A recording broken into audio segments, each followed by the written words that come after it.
माननीय साहब से प्रश्न उत्तर हो रहा है, कृपया शांत रहिए। बोलिए। मैं जवाब मैं इनका पढ़ लिया हूं जी, पूरक पूछिए। मेरा एक ही पूरक है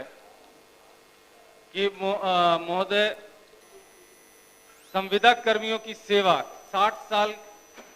करने और अन्य सेवा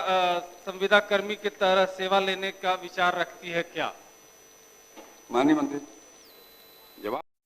तो आज बिहार विधानसभा के बजट सत्र का दिन था और बजट सत्र के दौरान बिहार के मुख्यमंत्री नीतीश कुमार के मंत्रियों से सवाल पूछे गए, जिसमें संविदा कर्मियों के नियमितीकरण करने, उनकी सेवा अस्थायी करने और साथ ही साथ बिहार सरकार के विभिन्न विभागों में चल रहे विभिन्न कार्यक्रम और योजनाओं पर बारी बारी सरकार से सवाल विपक्ष और सत्ता पक्ष के सदस्यों ने पूछने का काम किया और बिहार के मुख्यमंत्री नीतीश कुमार ने सबका बारी बारी जवाब देने के लिए अपने मंत्रियों की फौज उतार दी और विभागीय मंत्री सबका जवाब देते हुए नजर आए। इस कड़ी में बिहार में जो है कि बिहार सरकार के मुखिया नीतीश कुमार अपने अभिभाषण को शुरू किए तो उन्होंने बताया कि बिहार में 8000 कब्रिस्तानों की घेराबंदी करवाने का काम बिहार सरकार ने करके बिहार में हिंदू मुस्लिम झगड़े को एक तरह से ख़त्म कर दिया है। इससे पहले जो है कि मुसलमानों का वोट लिया जाता था, मुसलमान वोट देते थे लेकिन दंगे होते थे और उसमें राहत और बचाव कार्य कोई नहीं करता था। इतना ही नहीं, बिहार सरकार के मुखिया मुख्यमंत्री नीतीश कुमार ने बताया कि बिहार में महिलाओं की जो हालत थी उसमें जो है कि सुधार करने का काम हमारी सरकार ने किया। हमने 35% नौकरियों में आरक्षण दिया, हमने जो है कि पंचायत चुनावों में महिलाओं को आरक्षण दिया, हमने आज जीविका कार्यक्रम की शुरुआत की जिससे जो है कि लाखों की संख्या में महिलाएं जुड़कर सशक्त बन चुकी हैं और अब आगामी दिनों में जो है कि प्रत्येक प्रखंडों में महिला हाट का निर्माण करवाने जा रहे हैं, जिसके माध्यम से महिलाओं के लिए एक विशेष हाट बाजार की व्यवस्था होगी जिसमें महिला उद्यमी और महिलाएं अपने जो है कि उत्पादों को लाकर जो है कि बेचने का काम करेगी। हमारी सरकार जहां एक तरफ महिलाओं के लिए काम करती है वहीं दूसरी तरफ बिहार के गरीब और मजदूर लोगों का जो है कि जातीय जनगणना के माध्यम से सभी वर्ग के गरीबों का आंकड़ा इकट्ठा किया है, जो कि कुल 94 लाख की संख्या में तमाम जातियों में गरीब लोग पाए गए हैं जिनके लिए सरकार योजना और कार्यक्रम बना रही है और जिसको धरातल पर उतारने का काम बिहार सरकार करेगी। मुख्यमंत्री के अभिभाषण के दौरान सब विपक्ष के नेता तेजस्वी प्रसाद यादव और विपक्षी पार्टियों के विधायक जो है कि शोरगुल करने लगे और जो है कि नीतीश कुमार हाय हाय के नारे लगाने लगे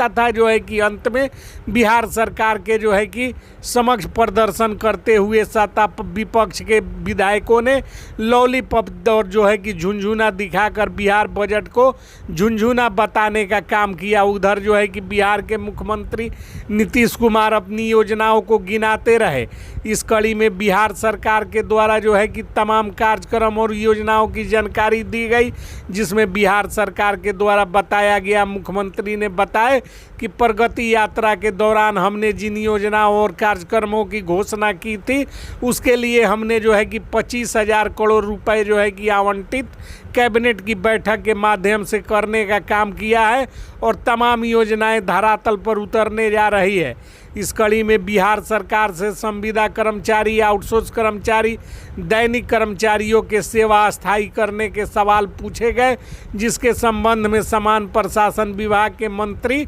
विजय कुमार चौधरी जब सामने आए तो उन्होंने बताया कि अभी हाल ही में नियोजित शिक्षकों को हमने जो है कि राजकर्मी घोषित करने का काम किया है और हमने एक मामूली एग्जाम लेकर बड़ी संख्या में जो है कि राजकर्मी घोषित कर जो है कि नियोजित शिक्षकों को सरकारी कर्मी का दर्जा दिया है। उसी प्रकार जो है कि भविष्य में हमारी सरकार संविदा कर्मियों को भी जो है कि सरकारी कर्मी घोषित करने का काम करेगी।